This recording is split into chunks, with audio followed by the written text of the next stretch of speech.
What up, Leaguers? Welcome to the Spectacular Spoiler League. I'm the Pandan Superman, the mayor of Hype City, Greg J. Hazy, and as always, I'm joined by the Gotham Knight, the Prime Minister of Post-Production, Chris Boyce, and we may be rocking new names, but it's always the same game. Today, we're here to talk about the new announcement about the DC TV streaming service. So there's a whole bunch of things that came into play today as of the time of us recording this and us talking to you.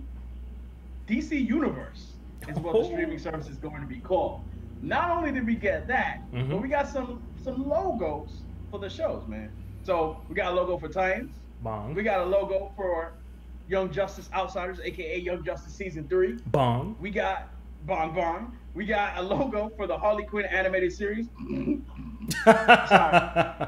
Anyway, my bad, dogs. And we got another logo for Swamp Thing. Now, 3 out of 4 of those things you guys already heard about, but we did not hear about Swamp Thing. Swamp Thing came out of nowhere, deep boys. So let's start off with Swamp Thing. My man, what's going on with Swamp Thing, dude? Like, that's a complete, like, out of nowhere announcement. It's live action. Like, what's the deal with that, man? Well, all we really know is that James Wan, W-A-N, James Wan, who's tied to the Aquaman movie starring Jason Momoa, is also tied to, I guess, this live-action Swamp Thing show that's going to be on the DC Universe streaming service, which we don't really have news of when it'll drop. But we at least got this news of a new show and, you know, I guess some logos for the other shows that... Actually, two new shows. And logos for all accompanying shows. And honestly, it's kind of came out of left field. I mean, I'm sure there are people out there who, if you would have asked them, would you want to see a Swamp Thing TV show or maybe animated show or anything, or Swamp Thing and anything, they probably would have said, yeah, you know, that would be interesting. That would be interesting. You know, especially... It would depend on how they pull that off, because Swamp Thing is a beloved character among DC fans, among you know, maybe Dark Horse readers. You know, he was often I would say fairly hardcore DC fans, because he's not exactly like you know about Swamp Thing if you watch the movies from like I think like the 80s, but like other than that, like this is like DC Comics DC Comics presents Swamp Thing. You know what I mean? Yeah, no, absolutely. And it's also No, I was gonna say it's also a little bit telling that they're doing Swamp Thing on the DC streaming service as a live action show. They're also having Constantine on Legends of Tomorrow season 4. Those are two people that would potentially be in a Justice League Dark series or Justice League Dark movie, is what I should say, because that's been something that's been on and off for years. They were trying to get that off the ground, man. Absolutely. And I guess maybe I ask you real quick, is Justice League Dark dead on arrival or dead in the water? Is it happening? Yes, no? What do you think? You know, it's tough to say because remember, Justice League Dark is sort of part of the old guard. Yeah. After Justice League failed, and I'll say failed because let's be honest, according to DC, it did not do well. They completely shook up their front office and changed a lot of the players behind the scenes. Right? We got that New Gods movie that Ava DuVernay is going to be making. You know, I mean, we got a change of pace, so to speak. None of us heard anything about a New Gods movie before that. So, with Justice League Dark giving, you know, DC some serious pause prior to this point, you know, it could very well be off the slate. However, let's keep in mind that with there being, you know, new people behind the scenes at DC, could also mean that maybe they don't give a damn about whether something's on TV and in the movies at the same time. That's true. And that's something that we've said is probably the way to go. I mean, honestly, just fire on all cylinders. It shouldn't be a problem. It shouldn't be a problem. It shouldn't, and you know, DC Comics, they have very iconic and unique looking characters. Unique enough that, you know, they could be a Flash on TV, they could be a Flash in the movies. That was not a problem at all for anybody. I mean, you know, there was talk about it before he showed up on the screen among, I guess, a very vocal minority. But really, at the end of the day, it doesn't matter. It doesn't matter. Yeah. I mean, so Swamp Thing they're targeting a 2019 premiere on the DC Universe. I'm gonna go ahead and assume that it's gonna be a 13 episode series. We don't know that for sure yet. If I'm not mistaken, I think Titan might actually be 13 episodes as well.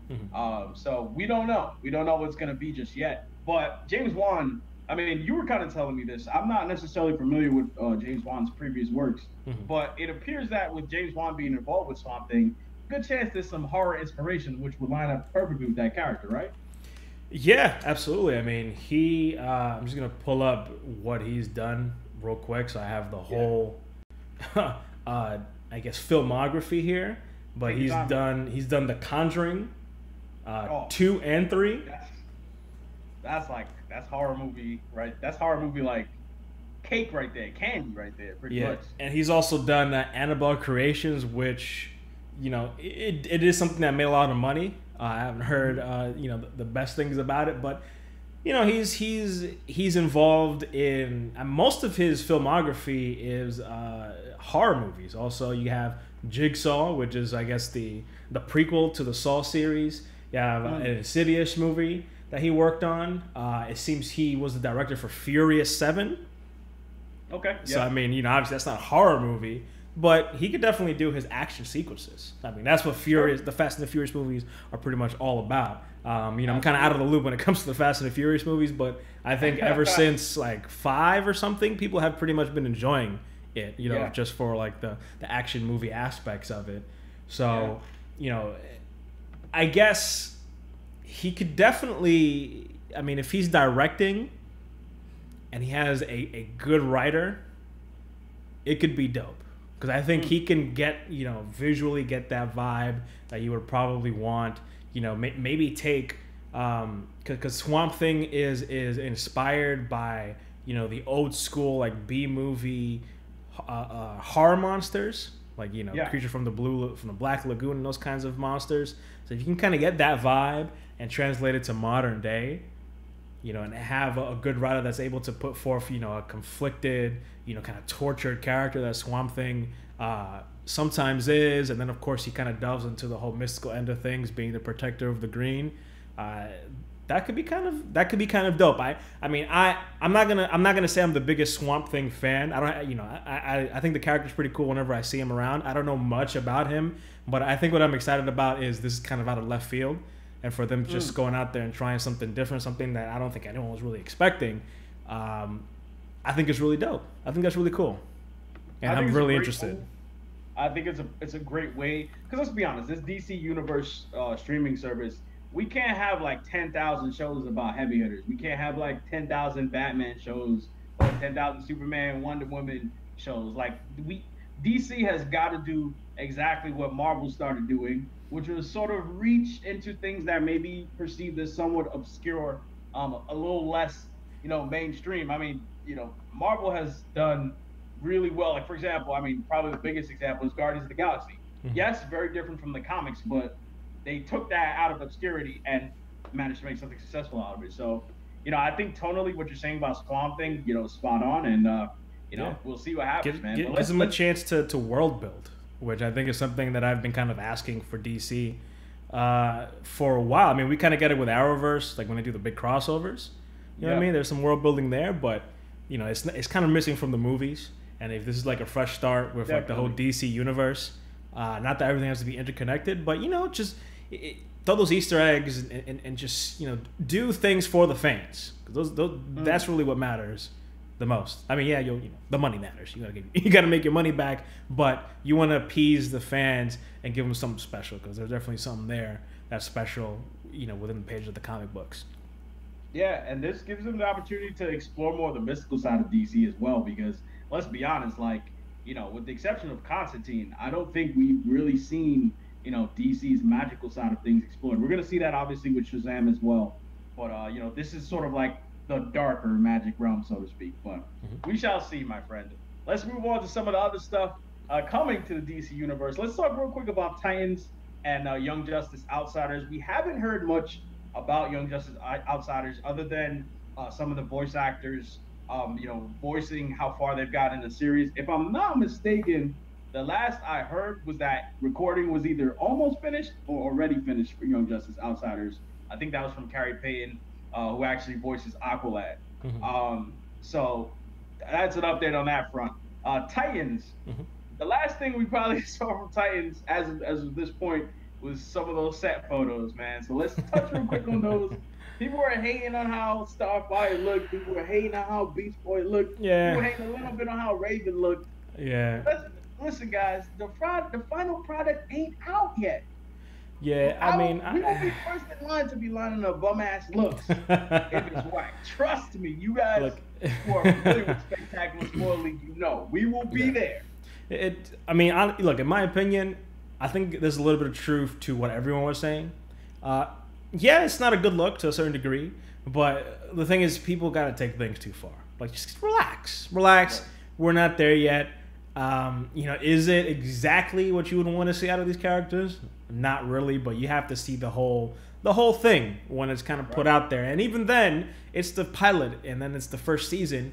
And I mean, you never know. You never know what this show can kind of transform into. But I remember we were talking about, the whole just hubbub about all of this. And I mentioned to you that maybe for movies or TV shows, because sometimes these photos get released out there, maybe they should just get ahead and take their own photos that look, what's the word? That put this product in good light before someone else snapping from a weird angle with bad lighting puts it out there, and then people just take it and run with it. Unfortunately. Yeah.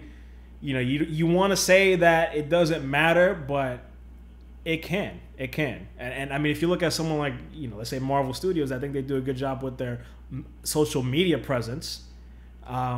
Social media can be very important, and you have to sort of get ahead of the curve. Like, you have to be the one that gatekeeps and tailors that kind of content that's out there. So if they had released, let's say it was 3 bad photos that were taken, but if they had released 3 photos that they posted on Instagram or something that looked good, that were behind the scenes, then I don't think it would have been that big of a deal.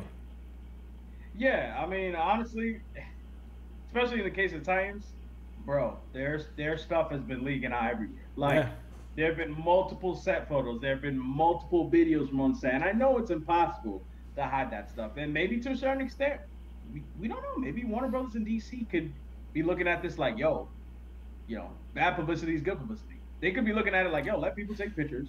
I hope not. Because at least it'll get. I mean, listen. Because me personally, I would totally disagree with that when it comes to DC at this point. You're gonna need good publicity. That's the only publicity you need at this point. I mean, I agree with you. That's. People definitely say any type of publicity is good publicity, whether it's good or bad. I totally agree that that's a sentiment that people have. That's a sentiment that sometimes makes sense, but I don't know. I think you need to DC needs to maybe pay a little bit more attention to that. Because like you said, there's a lot of some of these things. Now, here's the elephant in the room, and I don't want to sound like I don't want to put my tinfoil hat on, but you hear people talk about this. Do you think there's a bias here, given that it's DC? Like, whenever it's almost like whenever something like DC kind of drops out, it's like instant like negativity. But when it's like Marvel stuff that comes out, it's like, oh, speculations to the next movie and blah blah blah. Dude, when we start getting into biased conversations, we gotta get into fanboy wars. Yeah.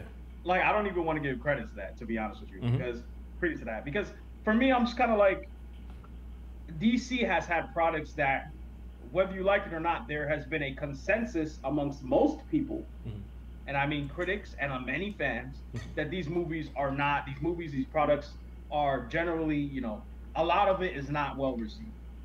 And is there a media bias? I don't know. I know the media does like to pile on stuff when something goes bad. I know they like to pile on stuff when something goes good. They just love a good story. Yeah. But whether you like it or not, the story with DC has been sort of inconsistency. When Wonder Woman was good, you couldn't stop seeing articles about how phenomenal Wonder Woman does. Yeah. To claim there's always some sort of bias with media, let's be frank. However, when it comes to DC, I don't think they're just picking on DC just to pick on DC. Yeah. Like, DC has done things that sort of have disappointed. I'm not saying everything has been disappointing. I'm just saying there are serious concerns with the storytelling, the pacing, the inconsistency with, like, building out a universe that have come and sort of been an issue with DC movies. With DC TV, once again, they've had story issues. I mean, the Arrowverse has had its stumbles, you know what I mean? budgetary concerns, all that type of stuff. These are things you have to deal with. But with Titans, to me, Titans is the start of a new beginning, at least on the small screen, as pertains to the DC universe. So when it comes to these bad pictures and set photos leaking, they either need to, one, lock it down, or two, get out in front of it, or get out after it as soon as they can. So they released a Robin photo mad early. They released a Hawk and Dove photo mad early. You see nothing from Beast Boy, Raven, or Starfire. Now, it could be taking time to do it, I understand. But it's like, then you should have waited on the other stuff. You understand what I'm saying? Like, yeah. Listen, I'm not a market strategy dude. I don't know what their plans are. I'm just saying, it doesn't look great. Yeah, I see what you're saying. And regardless, I mean, with the news today, it was mostly positive, Yeah. Seeing something about Titans, people were just like, oh, well, I'm so excited for that show. It wasn't like retreading, any type of negative thing from before. Yeah. Real quick, man, let's get into Harley Quinn, or not get into Harley Quinn, because I really got nothing to say. Harley Quinn animated series, not live action. So that is adding to their animated offerings. It's coming. They got a logo for it. Am I excited? No. Do I care? No. Does it make sense? Does it make sense? Does it make sense? Absolutely. Harley Quinn is popular. I don't really know why people like her so much, but to me, if they're not telling good stories with Harley Quinn, I don't really care. But I don't have to like it. I don't have to want to see it, because that's the whole thing about a streaming service.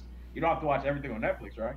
You don't have to watch everything on Hulu, right? You don't have to watch everything on Amazon Prime, right? So yeah, I mean, it could be. I don't know. Like maybe we're working on a Justice League animated series, or you want to make Harley Quinn. I'm saying. You could be working on a Wonder Woman TV series, but you want to make Harley Quinn. Saying. You could be working on a Green Lantern series, but you want to make Harley Quinn. You could be making a Deathstroke series, but you want to make Harley Quinn. You could be making. I mean, dude, stop me at some point. You could be making. No, I'm right there with you. Mr. Miracle TV series, even though they're obscure. You could do a Blue Beetle and Booster Gold cartoon show. You know what I'm saying? You could do the Terrifics, which is a brand new comics, which is pretty much DC's Fantastic Four. There's so much you could do. Maybe we're in the minority. I don't know. I guess Hazy and I, we prefer narrative-based shows. And when I think of a Harley Quinn cartoon show, I automatically think Teen Titans Go, which is super popular. But there's like no narrative to that show. That's why I've never really been interested compared to the OG Teen Titans show, where there was a beginning and the end, and there was character development, and there was a whole bunch of stuff going on. I don't want to get ahead of myself and say that it's going to be like Teen Titans Go, because as far as we know, the only thing we know is that Young Justice season 3 is going to take an adult spin to it, or like a more mature tone. That's what we've been told. Yeah. So, that's all I'll say about that. You know what I'm saying? There's a good chance that it has an adult tone. Could it be like Teen Titans Go?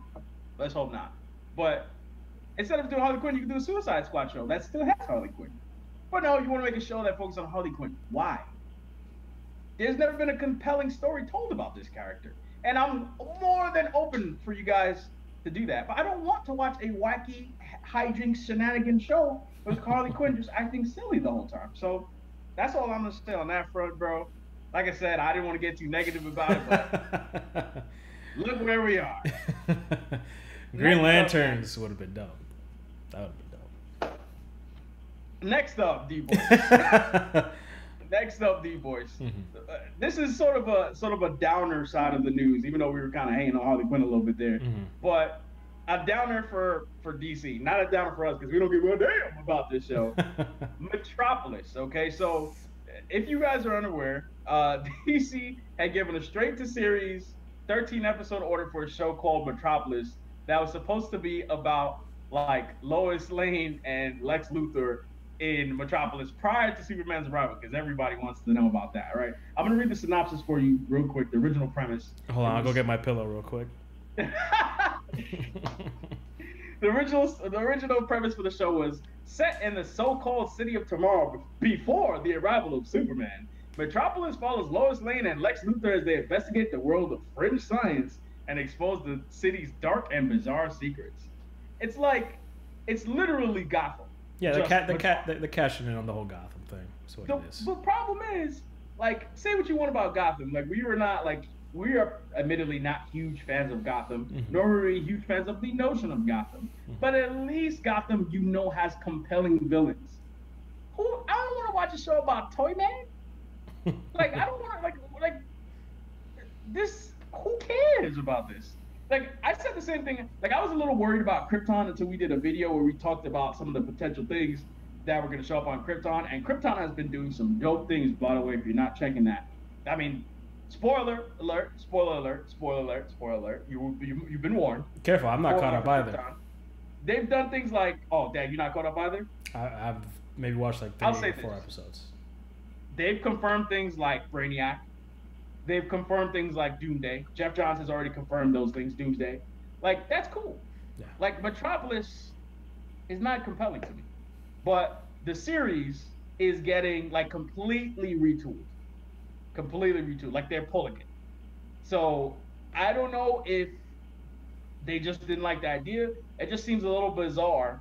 And this is kind of going back to what we were saying about DC and the inconsistencies. Huh? What'd you say? A little bizarro. My man said bizarre, bro. Metropolis, man. Whack ass, man. I was like, what are you talking about, man?